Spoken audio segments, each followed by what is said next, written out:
जय गुरु जी, शुक्राना गुरु जी, संगत जी, गुरु जी का अनंत अनंतम शुक्राना, लख लख बार शुक्राना, हर चीज का शुक्राना, हर सांस का शुक्राना।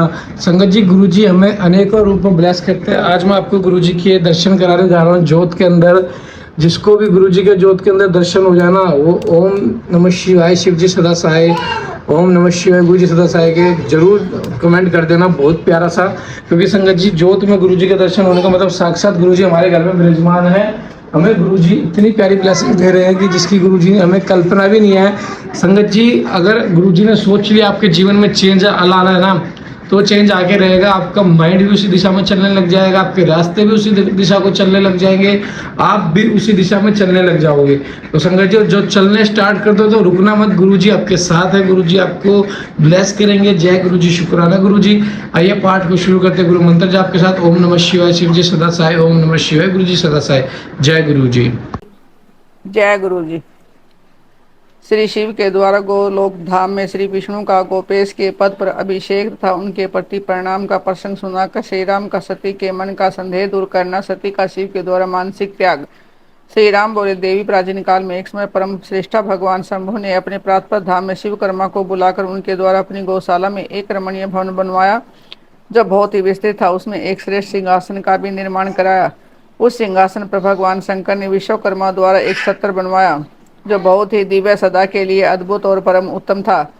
तत्पश्चात उन्होंने सब ओर से इंद्र आदि देवगणों, सिद्धों, गंधर्वों, नाग आदि को तथा संपूर्ण उपदेवों को भी शीघ्र वहां बुलवा समस्त वेदों और आगमों को, पुत्रों सहित ब्रह्मा जी को, मुनियों को तथा अप्सराओं सहित समस्त देवताओं को, देवियों को, नाना प्रकार की वस्तुओं से संपन्न थी, आमंत्रित किया। इनके सिवा देवताओं, ऋषियों, सिद्धों तथा नागों की 16-16 कन्याओं को भी बुलवाया, जिनके हाथों में मांगलिक वस्तुएं थी। मुनि वीणा, मृदंग और नाना प्रकार के वाद्यों को बजवाकर सुंदर गीतों द्वारा महान उत्सव रचाया। संपूर्ण औषधियों के साथ राज्याभिषेक के योग्य द्रव्य व एकत्रित किए गए प्रत्यक्ष तीर्थों के जलों से भरे हुए 5 कलश भी मंगवाए गए। इनके सिवा और भी बहुत सी दिव्य सामग्रियों को भगवान शंकर ने अपने पार्षदों द्वारा मंगवाया और वहां उत्सव से वेद मंत्रों का घोष करवाया। देवी भगवान विष्णु की पूर्ण भक्ति से महेश्वर देव सदा प्रसन्न रहते थे, इसलिए उन्होंने प्रीति युक्त हृदय से श्रीहरि को बैंकुट से बुलवाया और शुभ मुहूर्त में श्रीहरि को उस श्रेष्ठ सिंहासन पर बिठाकर महादेवी जी ने स्वयं ही प्रेम पूर्वक उन्हें सब प्रकार के आभूषणों से विभूषित किया। उनके मस्तक पर मनोहर मुकुट बांधा गया, उन्हें मंगल कौतुक कराए गए। यह सब हो जाने के बाद महेश्वर ने स्वयं ब्रह्मांड मंडप में श्रीहरि का अभिषेक किया, उन्हें अपना वह सारा ऐश्वर्य प्रदान किया जो दूसरों के पास नहीं था। तदंतर सर्वत्र ईश्वर भक्त वत्सल शंभु ने श्रीहरि का स्तुति किया और अपनी पराधीनता को सर्वत्र प्रसिद्ध करते हुए वे लोककर्ता ब्रह्मा से इस प्रकार बोले। महेश्वर ने कहा कि लोकेश, आज से मेरी आज्ञा के अनुसार ये विष्णु हरि स्वयं मेरे वंदनीय हो गए। इस बात को मैं सभी सुन रहे हैं। तात तुम संपूर्ण देवता आदि के साथ इन श्रीहरि को प्रणाम करो और ये वेद मेरी आज्ञा से मेरी ही तरह इन श्रीहरि का वर्णन करें। श्री रामचंद्र जी कहते हैं कि देवी भगवान विष्णु की शिव भक्ति देखकर प्रसन्नचित्त हुए वरदायक भक्त वत्सल रुद्रदेव ने उपयुक्त बात कहकर स्वयं ही श्री गरुड़ध्वज को प्रणाम किया। तदंतर ब्रह्मा आदि देवताओं, मुनि और सिद्ध आदि ने उस समय श्रीहरि की वंदना की। इसके बाद अत्यंत प्रसन्न हुए भक्त वत्सल महेश्वर ने देवताओं के समक्ष श्रीहरि को बड़े बड़े वर प्रदान किए। महेश बोले, हरे तुम मेरी आज्ञा से संपूर्ण लोगों के कर्ता, पालक और संहारक हो। धर्म, अर्थ और काम के दाता तथा दुर्नीति अथवा अन्याय करने वाले दुष्टों को दंड देने वाले हो। महान बल पराक्रम से संपन्न जगत पूज्य जगदीश्वर बने रहो। समरांगन में तुम्हारी कभी भी जीते नहीं जा सकोगे, मुझसे भी तुम कभी पराजित नहीं होगे। तुम मुझसे मेरी दी हुई 3 प्रकार की शक्तियां ग्रहण को, एक तो इच्छा आदि की सिद्धि, दूसरी नाना प्रकार की लीलाओं को प्रकट करने की शक्ति और तीसरी तीनों लोकों में नित्य स्वतंत्रता। हरे, जो तुमसे द्वेष करने वाले हैं वे निश्चय ही मेरे द्वारा प्रयत्न पूर्वक दंडनीय होंगे। विष्णु, मैं तुम्हारे भक्तों को उत्तम मोक्ष प्रदान करूंगा। तुम इस माया को भी ग्रहण करो, जिसका निवारण करना देवता आदि के लिए भी कठिन है तथा जिससे मोहित होने पर यह विश्व जड़ रूप हो जाएगा। हरे, तुम मेरी बाई भुजा हो और विधाता दाहिनी भुजा। तुम इन विधाता के भी उत्पादक और पालक होगे। मेरा हृदय रूप जो रुद्र है वही मैं हूँ, इसमें संशय नहीं है। वह रुद्र तुम्हारा और ब्रह्मा आदि देवताओं का भी निश्चय ही पूज्य है। तुम यहाँ रहकर विशेष रूप से संपूर्ण जगत का पालन करो। नाना प्रकार की लीलाएं करने वाले विभिन्न अवतारों द्वारा सदा सबकी रक्षा करते रहो। मेरे चिन्मय धाम में तुम्हारा जो यह परम वैभवशाली और अत्यंत उज्ज्वल स्थान है वह गोलोक नाम से विख्यात होगा। हरे भूतल पर जो तुम्हारे अवतार होंगे वे सबके रक्षक और मेरे भक्त होंगे। मैं उनका अवश्य दर्शन करूंगा, वे मेरे वर से सदा प्रसन्न रहेंगे। श्री रामचंद्र जी कहते हैं कि देवी इस प्रकार श्री हरि को अपना अखंड ऐश्वर्य सौंप कर उमा वल्लभ भगवान हर स्वयं कैलाश पर्वत पर रहते हुए अपने पार्षदों के साथ सब क्रीड़ा करते हैं। तभी से भगवान लक्ष्मीपति वहां गोप वेश धारण करके आए और गोपी तथा गोमों के अधिपति होकर बड़ी प्रसन्नता के साथ रहने लगे। वे श्री विष्णु प्रसन्नचित हो समस्त जगत की रक्षा करने लगे। वे शिव की आज्ञा से नाना प्रकार के अवतार ग्रहण करके जगत का पालन करते हैं। इस समय वे ही श्री हरि भगवान शंकर की आज्ञा से 4 भाइयों के रूप में अवतीर्ण हुए हैं। उन 4 भाइयों में सबसे बड़ा मैं राम हूँ, दूसरे भरत है, तीसरे लक्ष्मण हैं और चौथे भाई शत्रुघ्न हैं। देवी में पिता की आज्ञा से सीता और लक्ष्मण के साथ वन में आया था। यहाँ किसी निशाचर ने मेरी पत्नी सीता को हर लिया और मैं वेरी होकर भाई के साथ इस वन में अपनी प्रिया का अन्वेषण करता हूँ। अब जब आपका दर्शन प्राप्त हो गया तब सर्वथा मेरा कुशल मंगल ही होगा। माँ सती आपकी कृपा से ऐसा होने में कोई संदेह नहीं है। देवी निश्चय ही आपकी ओर से मुझे सीता की प्राप्ति विषयक वर प्राप्त होगा।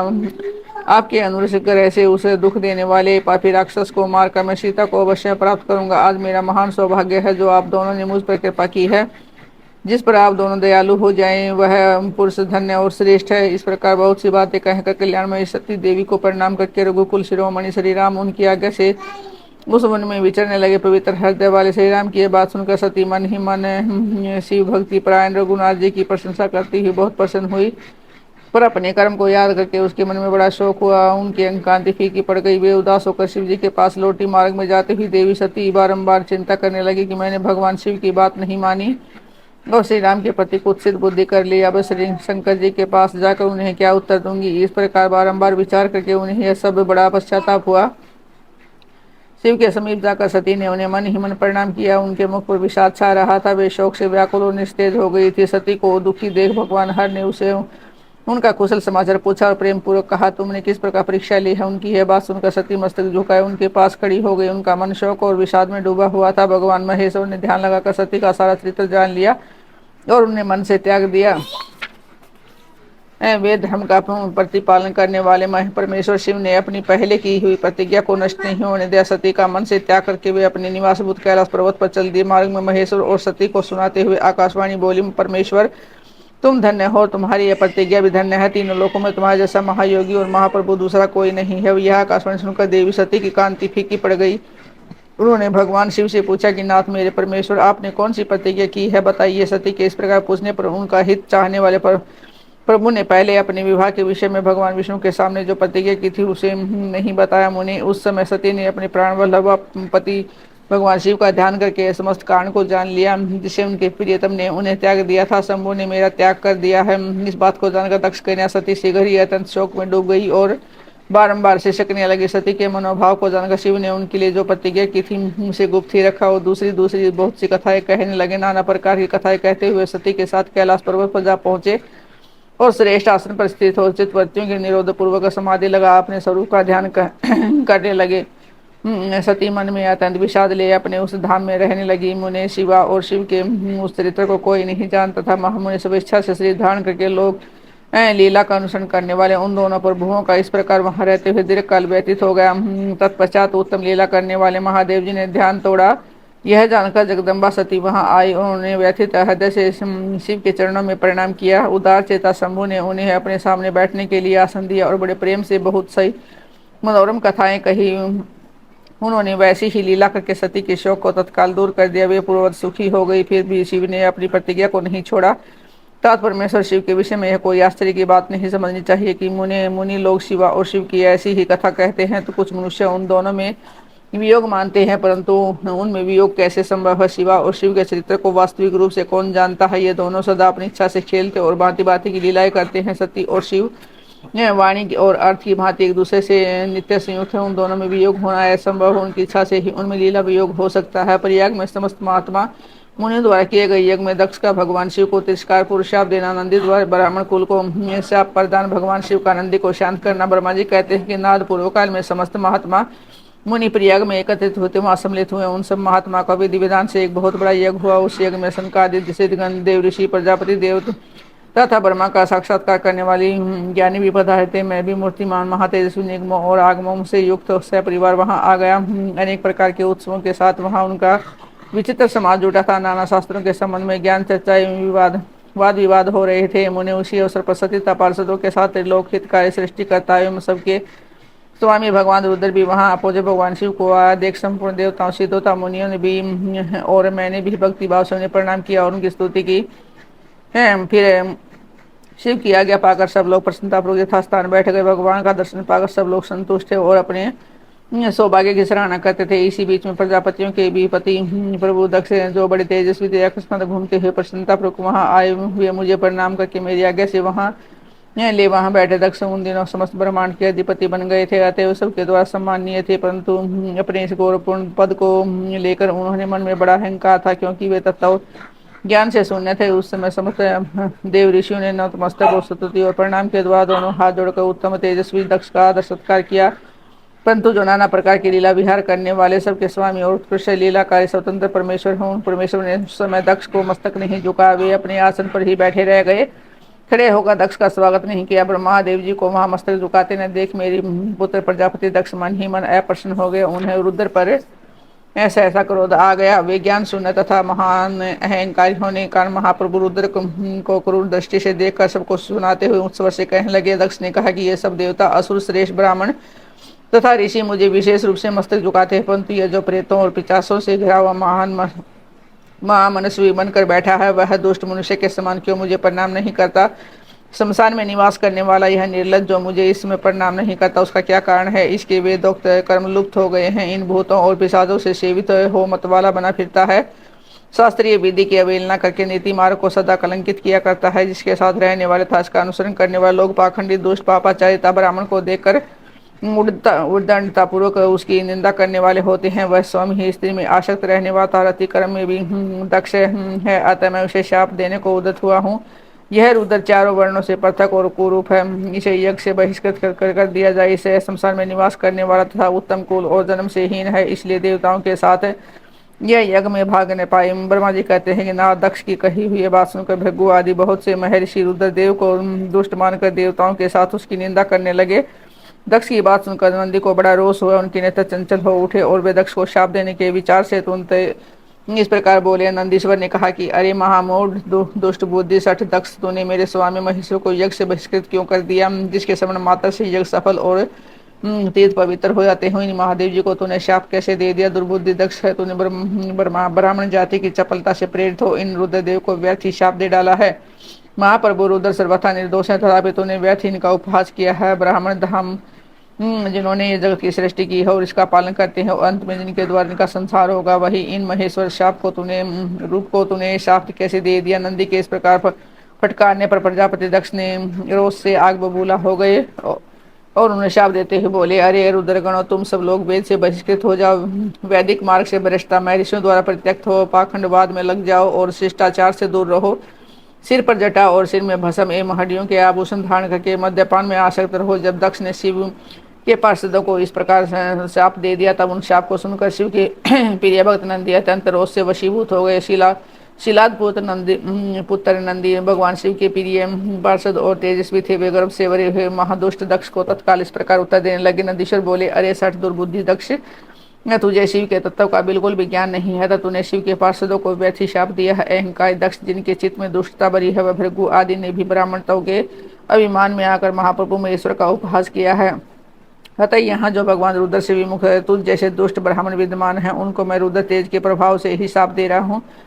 तू जैसे ब्राह्मण कर्मफल के प्रशंसक वेदवाद में फंसकर वेद के तत्व ज्ञान से शून्य हो जाए, वे ब्राह्मण सदा भोगों में तन्मय रहकर स्वर्ग को ही सबसे बड़ा पुरुषार्थ मानते हुए स्वर्ग से बढ़कर दूसरी कोई वस्तु नहीं ऐसा कहते रहे तथा क्रोध, लोभ और मद से युक्त हो निर्लज भिक्षुक बने रहे। कितने ही ब्राह्मण वेद मार्ग को सामने रखकर शूद्रों का यज्ञ कराने के लिए और दरिद्र होंगे, सदा दान लेने में ही लगे रहेंगे, दूषित दान ग्रहण करने के लिए के कारण वे सब के सब नरकगामी होंगे। दक्ष है उनमें से कुछ ब्राह्मण तो ब्रह्म राक्षस भी होंगे, जो परमेश्वर शिव को सामान्य सब देवता समझकर उनसे द्रोह करता है।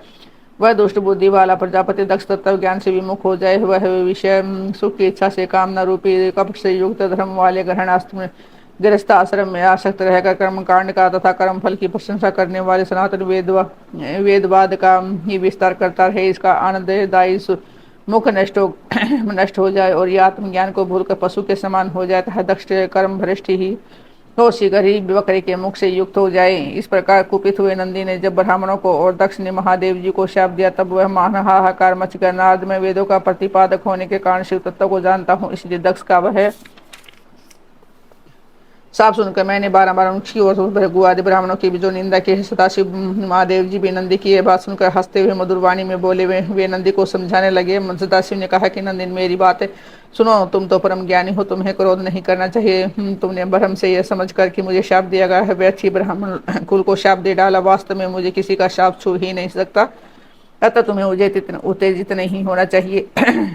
वेद मंत्राक्षरमय और सूक्तमय इसके प्रत्येक सूक्त में समस्त देहधारियों के आत्मा परमात्मा प्रतिष्ठित हैं, अतः उन मंत्रों के ज्ञाता नित्य आत्मवेता है। इसलिए तुम रोज से वश उन्हें शाप न दो। किसी की बुद्धि कितनी ही दूषित क्यों न हो, वह कभी वेदों को शाप नहीं दे सकता।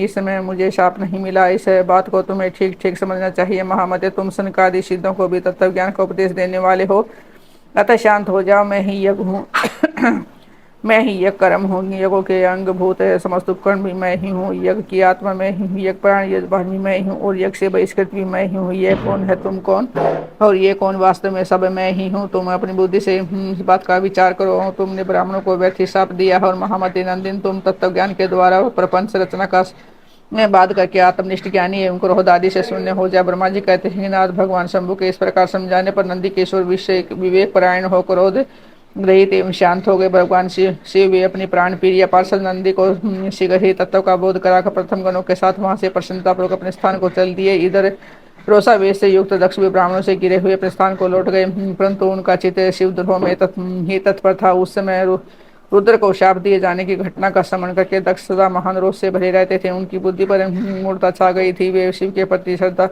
श्रद्धा को त्याग कर शिव पूजकों की निंदा करने लगे। तातना आदि इस प्रकार परमात्मा शंभु के साथ दुर्व्यवहार करके दक्ष ने अपनी जिस दुष्ट बुद्धि का परिचय दिया था वह मैंने तुम्हें बता दी है। अब तुम्हें उसकी पराकाष्ठा को पहुंची हुई दुर्बुद्धि का वृत्तांत सुनो, मैं बता रहा हूँ।